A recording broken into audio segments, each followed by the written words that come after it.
10x your service design offering with Smapply. Take 20% off any order with This Is HCD 20 off.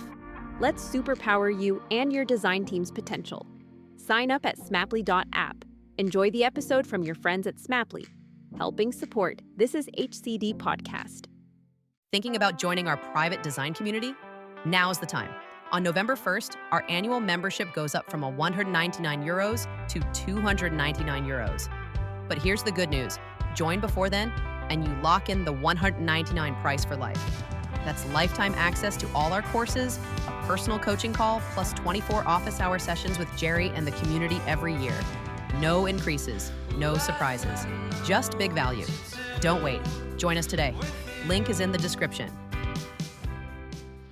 Hey folks, and welcome back to another episode of This Is HCD. My name is Gerry Scullion, and I'm a human-centered service design practitioner based in the beautiful and the somewhat rainy day today in Dublin City, Ireland. Now, today on the show, I'm joined by Chelsea Mauldin, an executive director of the Public Policy Lab in New York. Three things that really stood out in this conversation: the early battles. So Chelsea shares what it was like bringing service design into the US government when design was still thought of as throw pillows and dresses. The second thing is the shift, how Obama-era initiatives and municipal innovation labs help build momentum for public services and design to thrive in the US culture. And the third thing, the reality check, why half the real work in government design happens after the design phase in the messy world of systems integration and change management. It's a fantastic conversation. Chelsea, I could speak to for hours. In fact, I could probably speak to for days. So if you're interested in design and really how it works within government, you're going to absolutely love this one. I know I learned an awful lot from Chelsea in the hour conversation that we had. Please, if you're listening, you enjoy what we do, don't forget to subscribe and like to this podcast. Share it out to all your friends if you're working in government. It's a great one. I know you're going to enjoy it. Let's jump straight in.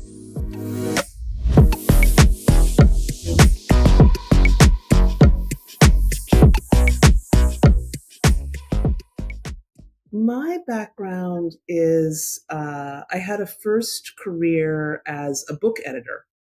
And at a certain point, I switched over to editing websites.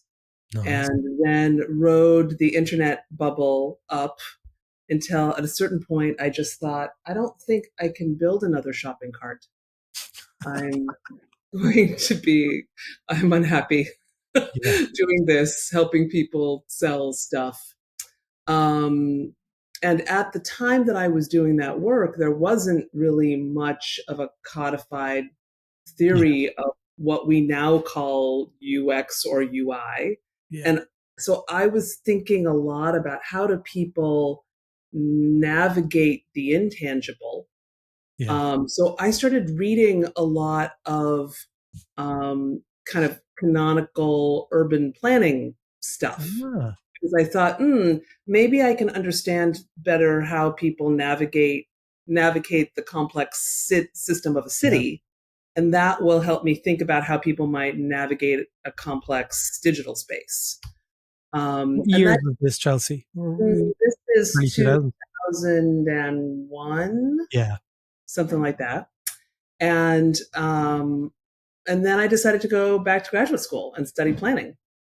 So I ended up in a program at the LSE, which is half an urban design program and half a social theory program. Okay. So it was think about the city as a social construct and also think about the city as a designed construct.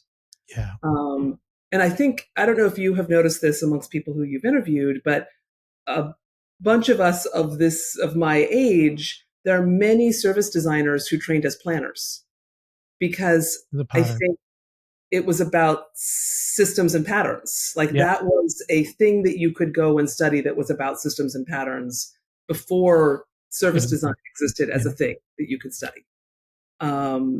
So I began, after graduate school, I began working with government agencies on strategic urban design projects. Nice. And then that led to an opportunity with some colleagues here in New York to begin to try to bring strategic design to the federal government here in the United States. And once we began doing that, it just became clear, there's literally an endless number of government service design projects to be done in this country, and no one is doing them. Yeah. So we began doing the work of the Public Policy Lab in around 2009, and then we officially set up the organization in 2011. Okay. So you're right at the forefront of design into government, and you would have been faced with probably bunting and balloons welcoming you in, and giving you lots and lots of supplies, post-its, so you were there. You remember what it was like. I do. And the cake was beautiful that day. It was so moist. What was it like? And I'm looking for war stories here as well. So what was it like when you went in at the very start? When one could talk oneself into a room with policymakers or people who were leading government programs in that time period, there was, generally speaking, no awareness of design as a strategic tool. There was an awareness of design as an aesthetic approach to the improvement of tangible things. Yeah. Oh, you will create a beautiful dress for me to wear to the Oscars. You will make decisions about what kinds of throw pillows should go on my sofa. Yeah. But there was no interior design sense that how a designer could be helpful to someone who was trying to deliver social services. So we spent a good bit of time in those early years just even sort of introducing conceptually what a design approach is to people inside of government.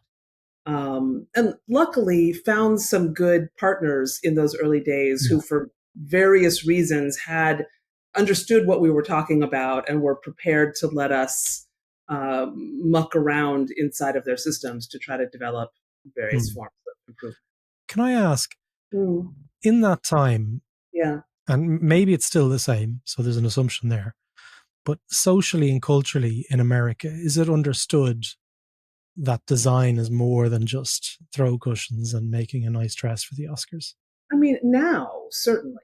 Is it? Now, yes. It has changed. If so, what's changed? What's helped move that narrative along?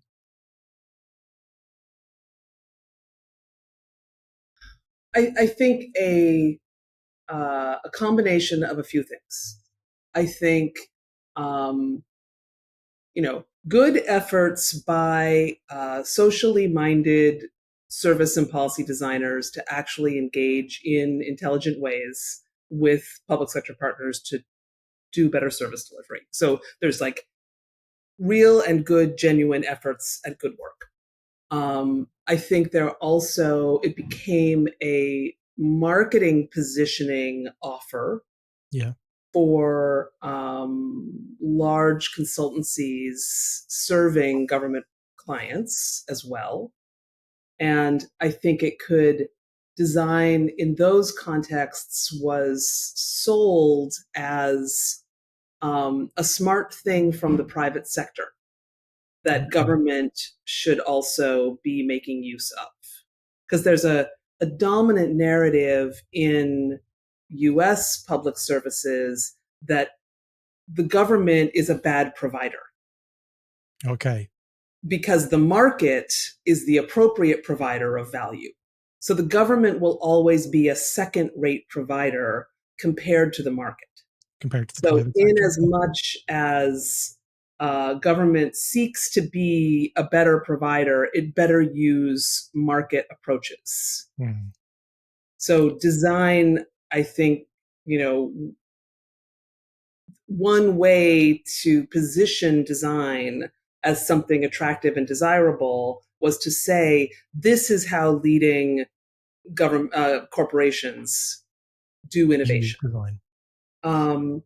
And then I think the final piece of it had to do with a dominant narrative in the US that in as much as there is public sector innovation, it is digital innovation. It is the creation of better digital tools and products. And that often created problems in that there was not a focus on human-to-human experiences or other mechanisms that human beings might access a policy-enabled service.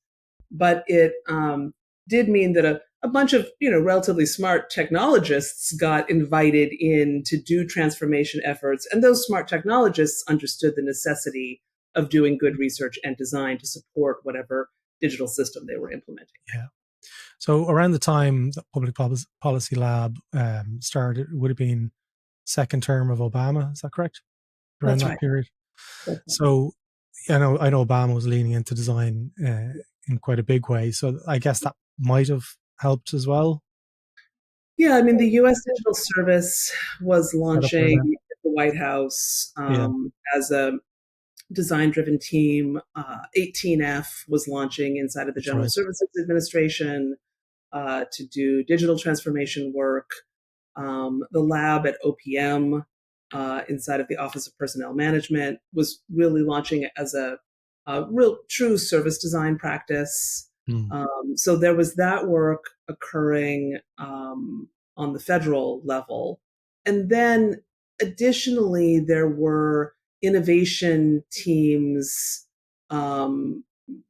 sprouting up inside of municipal agencies. Okay. Bloomberg Philanthropies was very invested in bringing innovation capability into mayors' offices. Yeah, New York was one, wasn't it? Not in New York for a variety of political reasons, but in many other cities across the country, Bloomberg was supporting innovation teams inside of mayoral offices, and they were understood design to be one of the capabilities that should be on those innovation teams. And then there were also, other, trying to think of those early days, like Boston set up a team called the Mayor's Office of New Urban Mechanics, led by Nigel Jacob. There was a team in San Francisco, a civic innovation team that launched not quite that early, a little bit later, run by Carrie Bishop, who had started FutureGov in UK. So there were simultaneous efforts happening on both the federal and the municipal level. Yeah, groundswell. Yeah. So let's go back to when you were entering into government, I guess. You'd set up the Public Policy Lab and you were starting to win work. What was that like at the coalface in the early days? And what did you have to do from a tactical perspective, I guess, to build trust? I mean, I think what we observed at a certain point, and to some large degree, this even still remains true, is that the people who are interested in bringing policy design and service design into government tend to be in strategic or innovation or futures-oriented roles inside of executive government agencies. The folks who are in those roles typically are not sitting on top of operational delivery stacks. They are in an executive's office. They are in the Office of Strategic Planning. They are in some unit of government explicitly charged with thinking about future issues. But meanwhile, 90 or 95% of the effort and focus and money and labor of the agency is focused on the delivery of the current status quo of the service. So you are always having to do a sideways move from the people who have actually brought you in to do the work as an external partner to the people who actually own the policy delivery stack that you are attempting to put interventions into.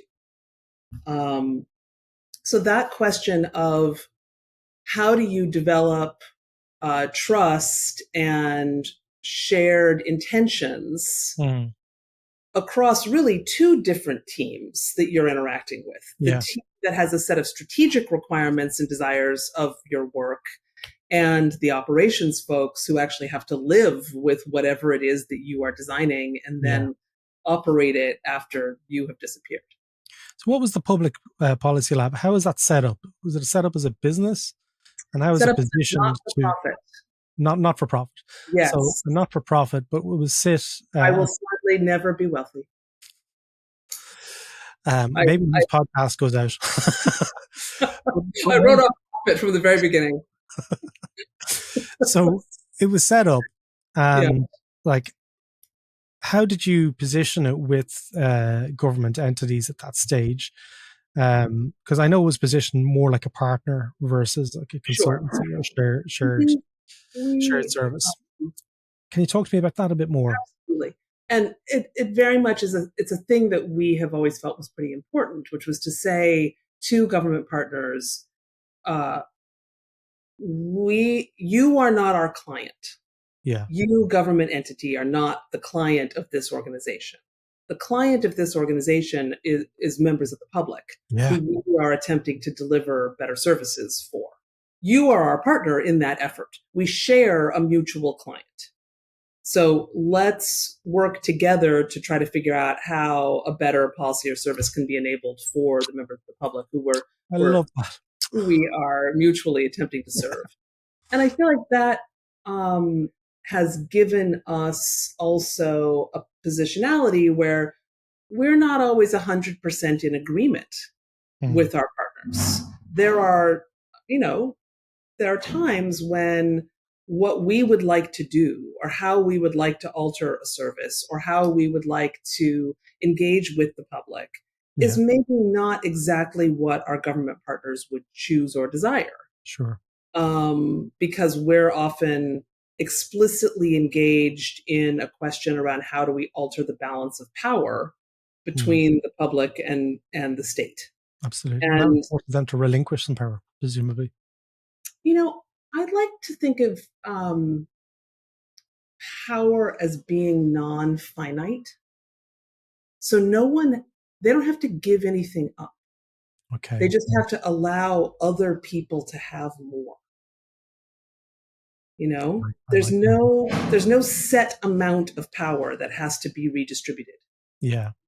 There's just the capacity for expansion. Yeah.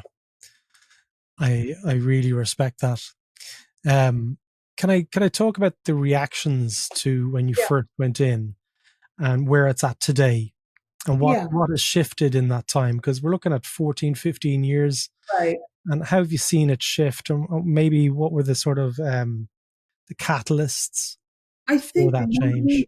One thing that we began, and I can only tell you the story from the very narrow spot where we 100%. sat, was that somewhere around 2015, 2016, we had this realization after we had been doing the work for 4 or 5 years that it was possible to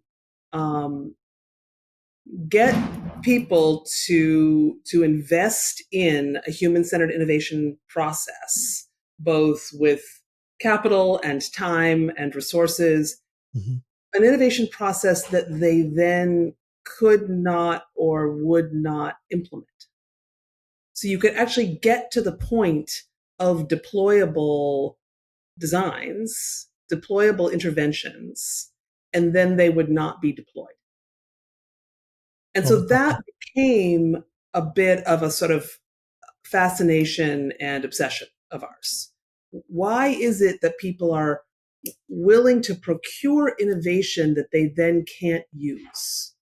Yeah. And I will swear to you that it wasn't because we were delivering something unworkable. It wasn't that we were delivering, prototypes for flying cars. Like, it was just literally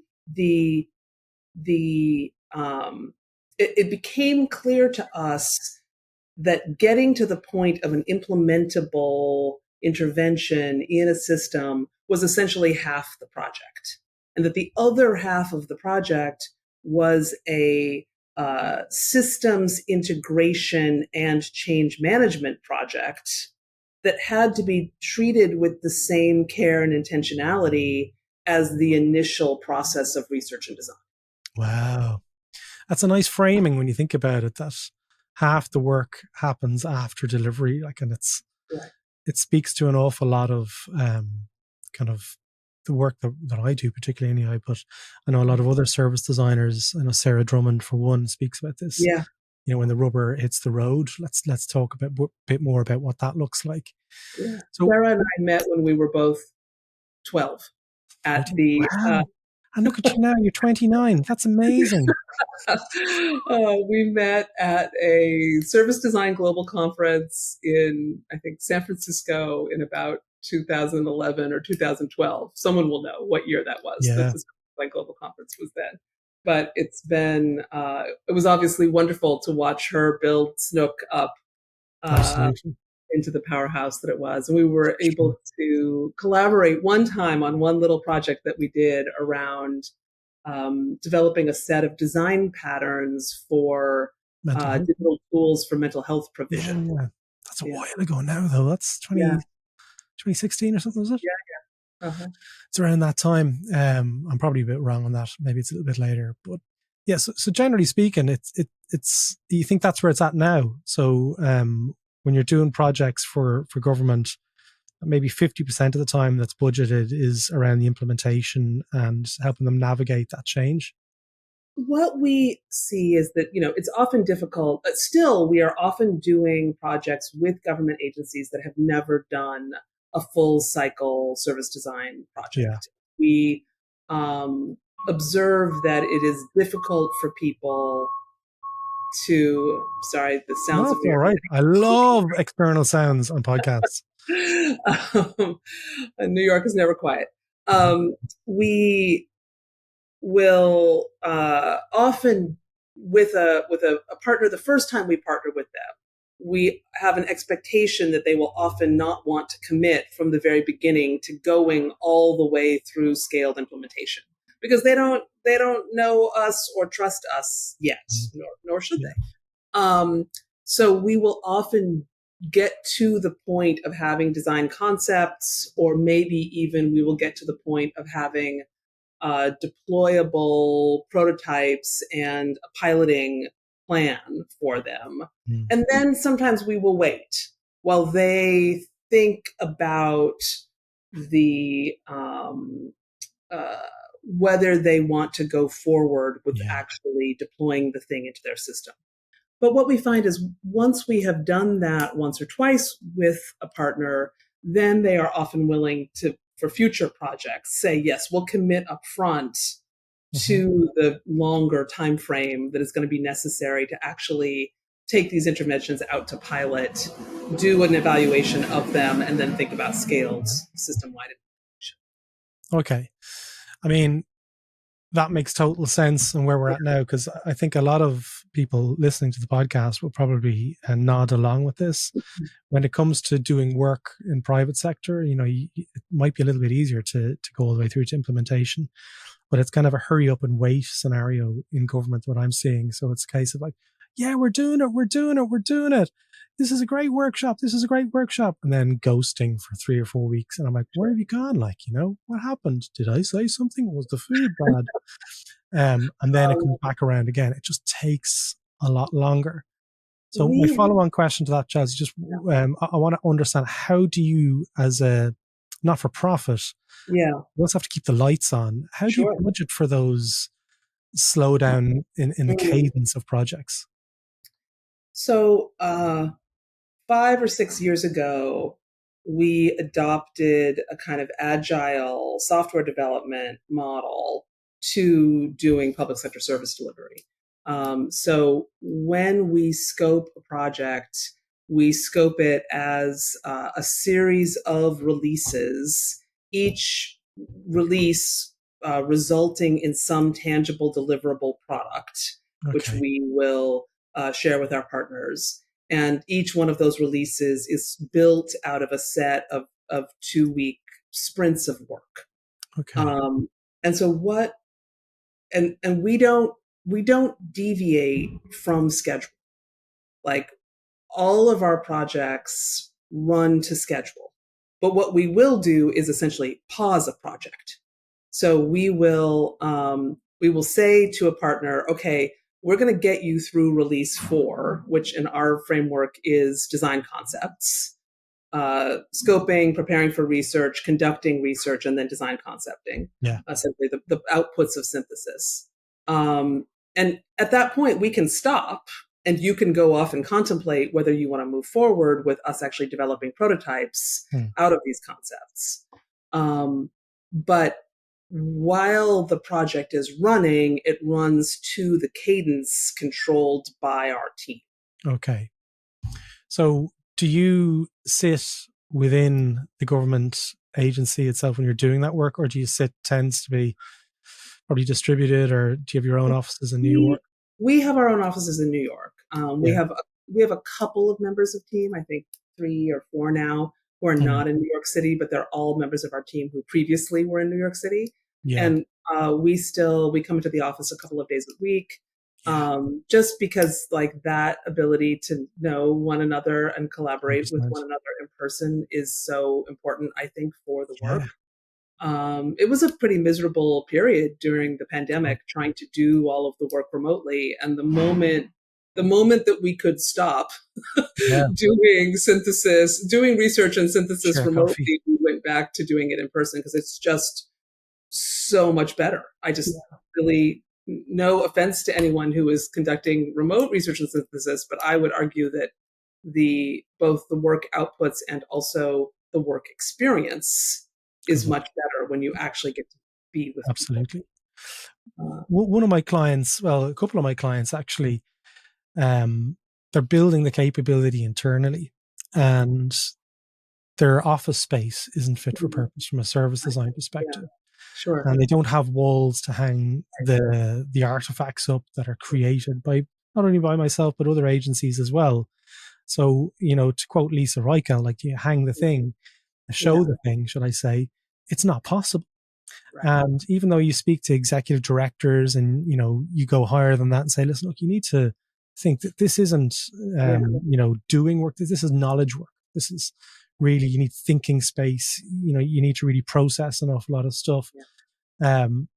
Do you have to help navigate that kind of quandary with clients to say, so if you want to actually inform this transformation, things are going to have to change a little bit?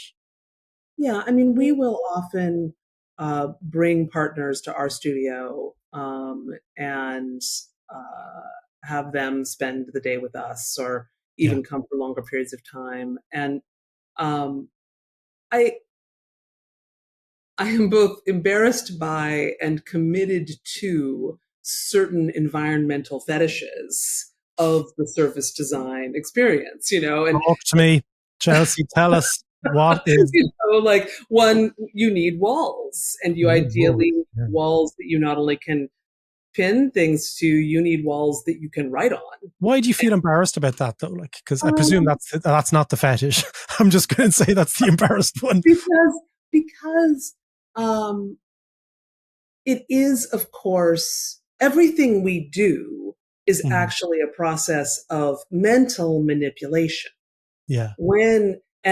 And of course, one can do that mental manipulation purely internally, purely cognitively.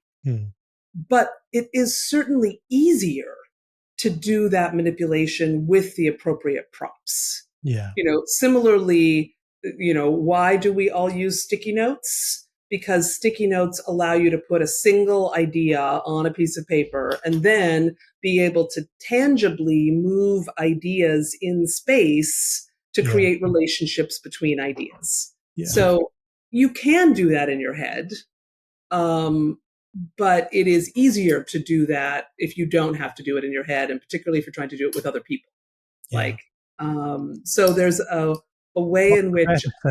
Come on, hit us. We're all bracing ourselves. You said that's an embarrassment and a fetish. So is the fetish the wall? Well, the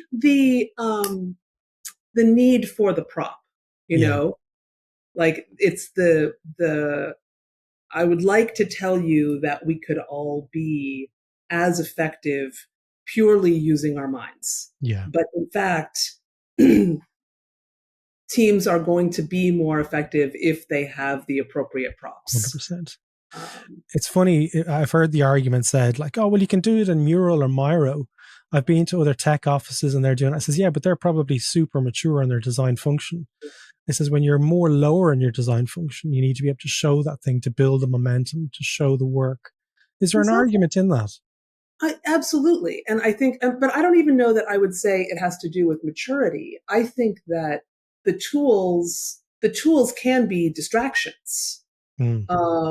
So during the pandemic, when we couldn't be together to do data collection and synthesis, we obviously moved all of our data collection and synthesis processes into digital tools.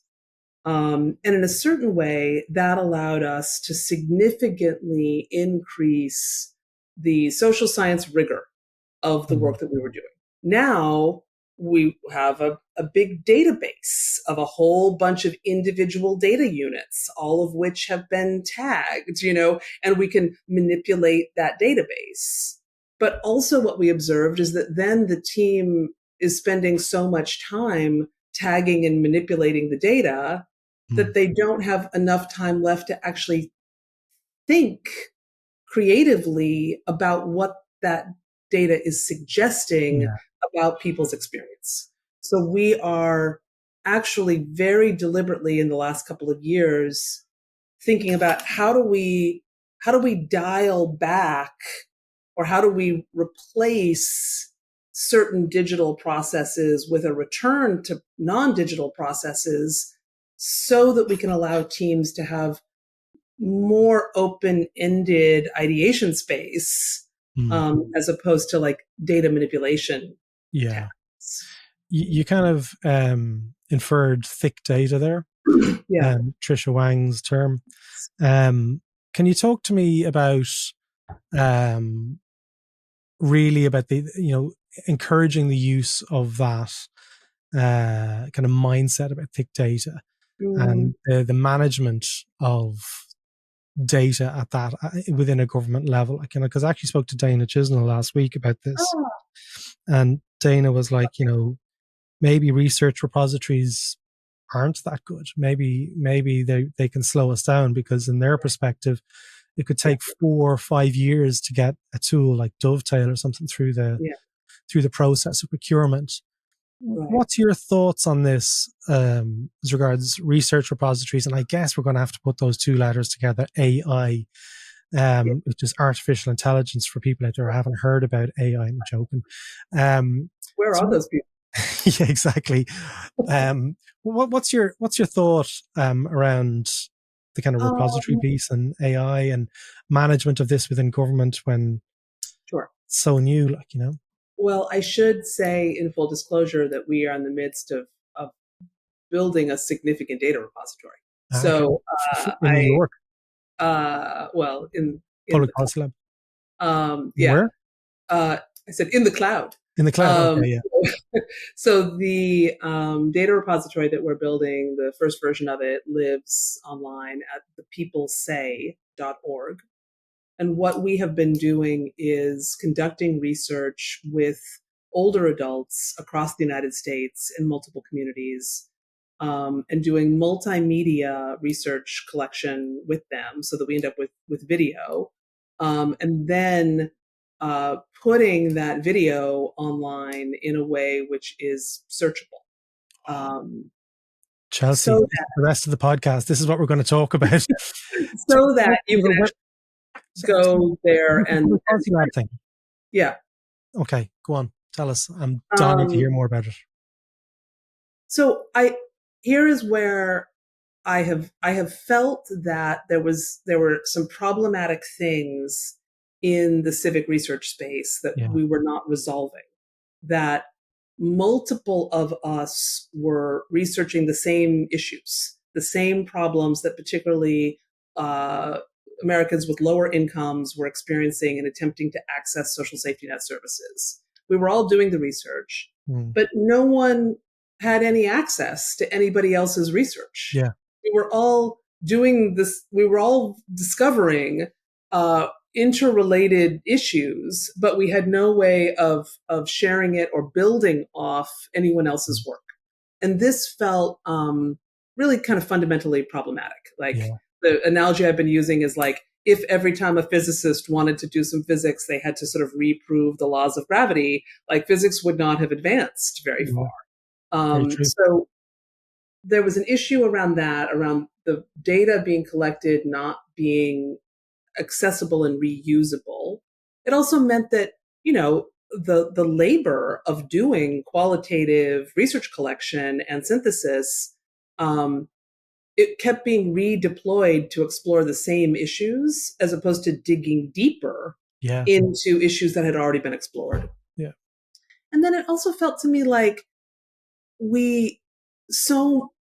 if you've conducted this kind of research, you know how powerful it is and how, as a researcher, it transforms you. It transforms your understanding of people and the world to hear people talk about their experiences. And yet the researcher is the only one typically who is privileged to really hear those stories. Yeah. And then we do this sort of transmittal of the stories to people who have power and who wield power. Yeah. And that felt like we were like not capitalizing on the power of the stories that we were hearing. Yeah. And that if we could actually have policymakers hear people talking about their lives, see them, that we would be able to much more effectively advocate for change. So we became committed to the idea that we needed to do multimedia research, and we needed to find ways to make that multimedia research public. Wow. I am in love with this idea. Okay, right. So was this a brainchild of Chelsea, or was this a brainchild of the team? And I'd love to know what was the first steps that you went through that to really kind of flesh out if this was viable. And then there's another question there around management of the data and other people who are not public policy lab. How do you handle that relationship? Right. So a bunch of these problems that I'm describing are ones that had obviously been sort of like floating around in my head, things that I obviously would talk to my colleagues about. But really, I think what lit a spark for me was a project actually run in the UK called Engage Britain, where a team led by Miriam Levin recruited 100 statistically representative UK residents to participate in a series of conversations around policy issues. And I just thought, oh, that's fascinating. It's fascinating that what she's constituted there is a statistically representative pool of nationwide residents, but she's recruited them not for survey work, she's recruited them for qualitative research. Yeah. And so that sort of started me thinking about what kinds of equivalents to that could operate in PPL's work. And that ultimately led to this idea to create really a three-part tool. One, a standing panel of Americans to whom we could return for longitudinal civic research, a repository that allowed us to collect the data from the people with whom we conducted research, and then a kind of public portal that allowed all of that data to be accessible and searchable by researchers and policymakers. Wow. So we were sort of ready with that idea, but no outlet for it. Yeah. When some wonderful colleagues at a foundation out of California called the SCAN Foundation, a philanthropy that focuses on improving policy and service delivery, particularly in the healthcare space for older adults, came to us and were asking us if we could do some research with them and for them. And we said, yes, but can we do it in this particular way that we want to try to do it, where we actually collect the data and in a multimedia way and then make it publicly available? And bless them, they were like, yeah, this sounds like a great idea. So we have been now in close partnership with the SCAN Foundation for the past couple of years, PPL's team conducting the research, really focusing on the policy experiences and needs of older Americans. And for us, the next step is to take this V1 version of the standing pool of respondents and the repository and the platform and turn that into a V2 version, which is accessible to any civic researcher who wants to have similar capabilities. So that any other civic researcher, how do they provide their authenticity? Because without the lack of unions or any of this kind of stuff, how do you get around that? I think that what we will need to do, if we can actually get to the point where we're building this tool, is we will want to do some vetting of the researchers who we are making the platform available to. And that, obviously, if you're going to collect data from folks with the intention of making it publicly available, and particularly multimedia research where people's faces are visible, their voice is audible, we go through a very detailed consent process to be certain that our respondents actually understand what we are collecting information from them for, and that they are genuinely comfortable with their story being public. So an informed consent. So really making sure that consent process is good and ethical is going to be super important. We obviously pay everyone for participation. So we will have a set of essentially professional requirements that we would need to pass on to anyone else who uses the platform. Of course. So what kind of data are you taking? Personal identifiable data like names and date of birth? And we want to know as little as possible in the realm of that kind of PII. Like, we are not asking anybody for their date of birth. We ask them, we track an age range, for example, not a birthday. We are obviously not asking anybody for their identification, their social security number in the United States, which is the national identification number.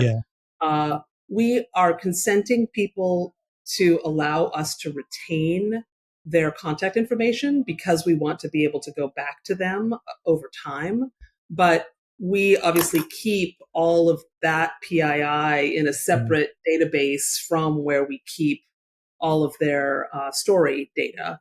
Everyone is assigned an alias. They also get to contest their alias. Like, if they don't like the alias that we've assigned them, they can tell us they want a different alias. So we're not using people's real names. And then before we publish the data publicly, we scrub it. So in as much as anyone is saying, oh, I went over to my sister Mary's, we're going to scrub Mary out of the data. So that those kinds of personal identifiers and other, I'm actually feeling rumblings in the ground here of GDPR in Central Europe. They're just going, and how that will actually work in Europe.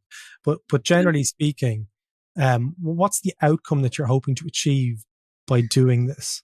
And how would you measure that? Sure, multiple outcomes. The measurement question, of course, is a thornier one. But we are interested in helping policymakers, people who are elected officials or appointed officials, better hear and understand the needs of members of the public when they are making policy decisions. And we have already seen some interest where, the staffs of members of Congress have been interested in seeing this video data, for example.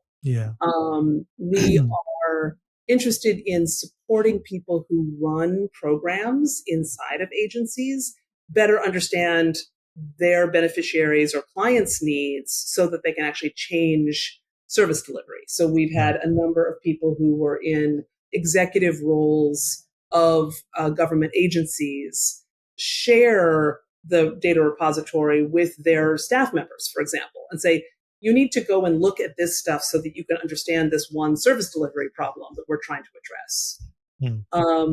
We are interested in supporting researchers in better understanding what is going on in the world. So we've had a number of researchers use data from the repository to support academic research articles. But where we think it will actually be super helpful for civic and design researchers is that you don't have to then re-research things that are already known or knowable, that you can actually build on knowledge rather than having to re-demonstrate knowledge. Yeah, I love that, because like there's certain aspects of, when you're researching, going back over old ground, it is kind of like hearing the same story over and over again, but like being able to cut that out of the process and, focusing at a much targeted perspective when you're researching would be much more rewarding. Plus, government doesn't have to pay for all that inefficiency as well, which usually, I'm sure, gets people excited in government. Can I talk to you about one other thing? Because I know I'm taking up an awful lot of your time. But policy prototyping. Okay, so whenever you're working within government and you hit that wall where you're saying, well, actually the policy says this, and this is like a bone of contention for designers, because they go out and do the research and they say the policy needs to change and then it doesn't happen. What advice, and if you could give this in under 50 words or less, I'm joking and bringing it back to you, like if you had a set of keys to unlock the policy prototyping mindset, what would work in 50 words or less? Well, I want to that's a really hard one. Very quickly about the word policy, because I think we use a single word to mean at least three different things. Okay. There is legislation, there is statute law, things that people who are elected to sit in the legislature, they pass a law, and that law enables some action by government and or appropriates money for the government to spend. So that is a certain kind of policymaking. Then there is a sort of policy of rules and regulations. Yeah. The enabling legislation has occurred, but now the executive agency or the ministry in a parliamentary context has to actually figure out how they're going to regulate or implement whatever the new policy is. Yeah. And then there is what we think of as like the little p, the policy of everyday systems and program decision making done inside of delivery organizations. Okay. All three of those things could rightly be called policy. You're obviously going to have to approach using or inserting a human-centered point of view into those different contexts quite differently. Like I was just talking with another colleague about how legislative staffs have constituent services teams, people whose job it is to receive calls from the public, people who are having trouble with some service, and it's the job of that legislative staff to try to solve that problem. But those folks are essentially qual researchers. They too are collecting stories from the public and attempting to respond to them. So how do we provide a set of design strategies and design tools to those folks who are working inside of constituent services teams in legislative offices? Meanwhile, in a delivery stack, there are going to be people in leadership decisions with whom you can have a conversation about full cycle service design. How do we actually invent a set of new tools and materials that can be inserted at every level of operations inside of government to alter the way that the service feels and is deployed? Yeah. So I guess my fewer than 50 words answer is you have to know what kind of policy you're attempting. You're going after. It's hard to speak in 50 words or less, isn't it? Just putting it out there. Chelsea gave me a little bit of a task before about what I did, and I tried to do it within 50 words, and I spoke for 4 minutes. So can I just, on a very kind of tactical level, your role within PPL, as you refer to it as, versus somebody who's probably doing research or service design. They're more on the tools, so to speak. What does your role entail? Are you still on the tools, or is it mostly kind of communicating at a strategic level to build the pipeline of work? I have attempted, to the great relief of my team, to get out of their hair and let a bunch of smart professionals do their job. Yeah. And they are, of course, thinking about what we tend to refer to as tools and materials, Yeah. meaning everything from, digital, systems to hard copy forms and everything that spans in between. But they are strategic, many of them very strategic thinkers who are also interested in questions of how do you change the ways that people in leadership positions operate public systems. Yeah. So a good bit of their work is also thinking about what kinds of mental models, what kinds of interaction models, what kinds of new strategic approaches to thinking about the service delivery can they design and share and collaborate with leadership folks about to change the ways in which a service, like the posture of the service toward the public's needs. Yeah. I sadly do not do that work anymore, except in as much as I occasionally dive bomb in and have complaints about people's comma placement. Yeah.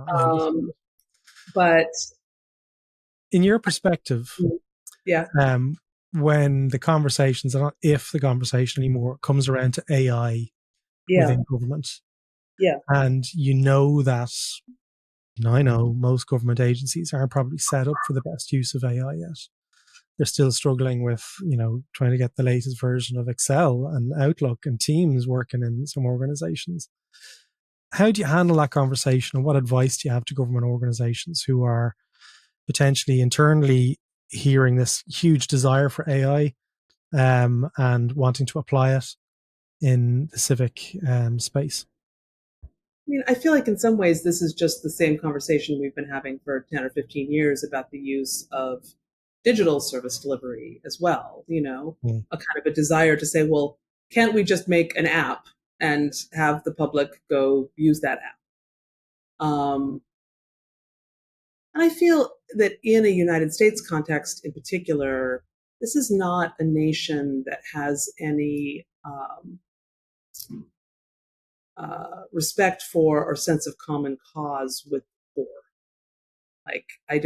I think that in an American context, living in poverty is seen as a personal failing, as opposed to a thing that has any kind of institutional or social roots. And therefore, there is a sort of desire to not have to engage with the lives of the poor, the needs of the poor. And I think that digital tools provide a distancing opportunity. Let us withdraw from the bodies of the poor, and AI seems to me to be a further elaboration of that tendency in the American context. That being said, and if I had $1 for every time I'd made this argument, we are still walking around inside of bodies and living embodied lives. And as long as that is the case, there is going to be the necessity of human beings to engage with each other as other living embodied creatures. It will never be sufficient to, abstract ourselves out to some kind of, pure data representation. I understand. So I think it is fundamentally wrong-headed to think that one can replace humans with non-human representations. Yeah. Especially in relational contexts. Right. Yeah. Can we use AI as a useful tool? Sure. I also use spell check as a useful tool. There are all kinds, that is a glib comparison, but like there are all kinds of ways in which we can use digital systems and digital tools to enhance our human experience. But I would propose to you that as of yet, at least, we should not be attempting to replace us. And again, I feel like I'm putting words in your bit, but what are the risks in automating, say, frontline interactions with AI from your perspective? Oh, well, I mean, I think the obvious risks of people are complex and unpredictable. Yeah. And the ability of digital systems to respond to the particularity of an individual human being and their life context and their needs and their preferences and their aspirations, as of yet, we don't have systems that are subtle enough to be able to do that. I love it. Can I just ask one final question, and then you're off the hook, and then you can go and finish your coffee, okay? I'm really enjoying this conversation. Looking ahead, we both probably have 15, 20 years left in work, professional work, I'd say, ahead of us. What does civic design look like when it comes to the point where you're kind of going, yeah, I think I'm done? What does it look like from your perspective? I mean, there are two things that I'm very much focused on working on, at least for the next 5 years. Yeah. I would like to get to my villa in the south of France sooner. What? You have a villa? But I'm working my way toward one. Nice. The first is this thing that I've already talked about in the context of the data repository. Like, how do we make all of this work that we are doing more public and more open? We were recently able to do a project where we helped the city of New York redesign all of the application and onboarding processes for a major affordable housing, social housing program. And then we were able to go to the federal government and say, hey, we just did all of this work for one of the largest public housing authorities in the country. Can we figure out how to make this work available for all the other public housing authorities in America? Yeah. And we have now done some of that work. So this question of how do we increase the scale of the value that we can deliver by figuring out how to make the work that we do more publicly available and more open for remixing, rebuilding, readaptation by other government partners. So that is sort of thing one. The other thing I am very interested in is this question of time scale of innovation. I feel like many of us who are doing service design work in government, there are like real problems right now. And we are often trying to design interventions for systems for more or less immediate deployment. Yeah. Meanwhile, there are a bunch of smart people thinking about like long-term futures. How do we think about, climate issues on a 20, 50, 100-year scale? But it feels to me like there is this missing time frame that I've come to think of as the next administration timeframe. It's, in the US, we have 4-year political cycles. How do you design for a future which is going to come into being 6 to 10 years from now, when potentially a different political party is in power than at any level of government? How do you create those, how do you design for deployment of services that are wholly new systems approaches and integrate that with the reality of political cycles, which are not necessarily invested in doing work that's going to benefit the next administration? That would require a whole rethink of the structure of government and presumably. Or maybe, I'm a service designer. I believe that I can design the future in a variety of ways. So the question is how to take what we all know about inventing things that don't yet exist, For and sure. think about doing that in a complex political environment of the not right now. Yeah. Wow. Look, Chelsea, I'm going to wrap it on that because that is a nice one to leave us on. I'm going to put a link to the Public Policy Lab into the show notes of this. If it's okay, I'll put a link to your Absolutely. LinkedIn. Please do. And also put a link to the People Say, which is our data repository. Absolutely. I'm going to check that out now as well myself. Great. Is there anything else you want to give it a shout out to? Anything else that you're working on that maybe people might be interested? Two things. If people watch this anytime soon, I will be at the World Design Congress in London now next week. Wow. And would love to chat with anybody who wants to come chat with me. And then the week after that, I will be in Helsinki for the annual conference of all the applied ethnographers, EPIC. Cool. So if anyone is at EPIC in Helsinki with my friend and colleague Marco Steinberg, who was the founder of the Helsinki Design Lab and who now teaches at Aalto University, we'll be running a little side event on design and democracy. So if people are interested in that, look out for news of that. Fantastic. Listen, Chelsea, I wrap up every episode in This Is HCD by thanking people for their vulnerability, because I know you come on here, you don't know which way the conversation is going to go. It does require a certain amount of vulnerability. So thank you for your time and just giving me the space as well to ask these questions. I really, really appreciate it. Thank you so much. Gerry, it was a pleasure and so good to talk to you. And I hope that you are able to edit out all of the construction noise in my background. We don't. We leave it all in. It adds to the magic of it all. Thanks so much. Well, great speaking with you. And please be in touch if you'll be in New York anytime soon.